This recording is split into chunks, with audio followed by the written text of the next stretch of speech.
खुशी हुई।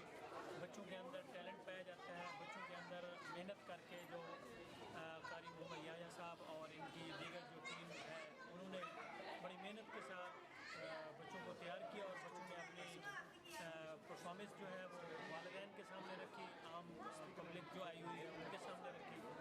मैं सबसे यही कहूँगा कि ऐसे इदारे का इंतखाब करें, तो अल्लाह ताला हम सबको इसके ऊपर जो है वो कामयाबी अता फरमाए। इकरा जन्नतुल अतफ़ाल जो है फाउंडेशन जो आपके इलाका धर्मपुरा मुस्तफ़ाबाद में है, अल्हम्दुलिल्लाह वहाँ का स्टाफ, वहाँ का कारी साहबान, दीगर अमला जो है वो इंतहाई अपने सलाहियतों के साथ जो है वो कुरान की खिदमत अमला कर रहा है। तो मैं अपने इलाका धर्मपुरा मुस्तफ़ाबाद के दोस्तों से, बहनों से, भाइयों से, बुज़ुर्गों से गुजारिश करूँगा कि अपने बच्चों को यहाँ पर पढ़वाएँ और इस्तिफ़ादा हासिल करें। हमारे बच्चों ने बहुत अच्छा प्रोग्राम पेश किया है। हम ये चाहते हैं कि धर्मपुरा मुस्तफ़ाबाद के इलाके में हर घर में एक बच्चा हाफ़िज़ कुरान होना चाहिए। उसके लिए हमारा स्टाफ मुकम्मल तौर पे मेहनत कर रहा है और हम ये चाहते हैं